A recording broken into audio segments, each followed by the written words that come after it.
တီကြဘူးအုံနောက်ရဲ့ထူးဆန်းတဲ့မှတ်ဉာဏ်ကပောင်တစ်ခါတလေမသွားဘူးတဲ့အခန်းတစ်ခန်းပရမဦးဆုံးရောက်ဘူးတဲ့နေရာတစ်ခုဒါပေမဲ့ဘလို့မှမသိပဲဒီနေရာကတော့ငါရောက်ဖူးခဲ့သလိုဆိုတဲ့ခံစားမှုဖြစ်ဘူးလားဒါကတီကြဘူးလို့ခေါ်တယ်ပြင်သစ်စကားဖြစ်ပြီးတော့ကြိုတင်မြင်မှုပြီးသားဆိုတဲ့အဓိပ္ပာယ်ပါဝင်တယ်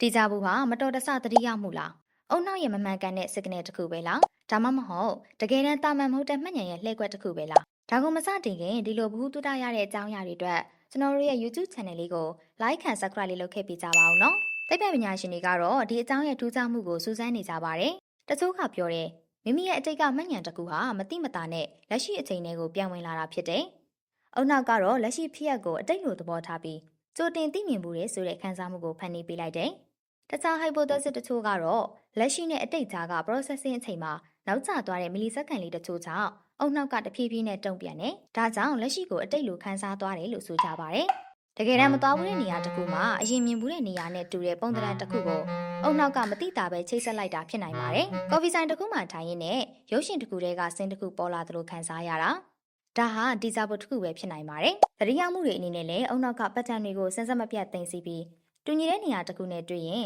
အတိတ်နဲ့ချိတ်ဆက်ခန်းစားမှုကိုထုတ်ပေးတတ်ပါတယ်။ဒါကြောင့်ဒီဇာဘုတ်ဟာမှတ်ဉာဏ်နဲ့မျောလင့်ချက်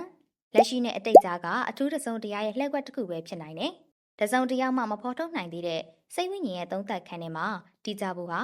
တစ်စက္ကန့်အတွက်အုံနောက်ရဲ့နည်းနည်းတဲ့အပိုင်းကိုထိတွေ့စေတဲ့တိမ်မှုနဲ့မြင်ကွင်းတစ်ခုလိုဖြစ်နေတတ်တယ်။အရေးကြီးတာကတီကြဘူးဟာထူးခြားဖို့ကောင်းပေမဲ့ပုံမှန်ကြတဲ့အုံနောက်လှုပ်ဆောင်မှုတစ်ခုဖြစ်တယ်။တချို့ rare epilepsy condition တွေမဟုတ်ရင်ယောဂအနေနဲ့သတ်မှတ်မထားရပါဘူး။ဒီကုန်းဆုံးအနေနဲ့ပြောရရင်တော့တီကြဘူးဆိုတာအုံနောက်ကလက်ရှိကိုအတိတ်လို့ခံစားသွားတာ။ဒါပေမဲ့အဲ့ဒါကတကယ်အတိတ် memory မဟုတ်ဘဲနဲ့ processing error တခုကြောင့်ဖြစ်တဲ့သတိရမှုအတုတခုပဲဖြစ်ပါတယ်။ဒီကြောင့်ဟာနဲ့ပတ်သက်ပြီးတော့လူကြီးမင်းတို့ရဲ့အမြင်ကိုလည်း comment မှာပြောသားခဲ့လို့ရပါတယ်။ကျေးဇူးတင်ပါတယ်။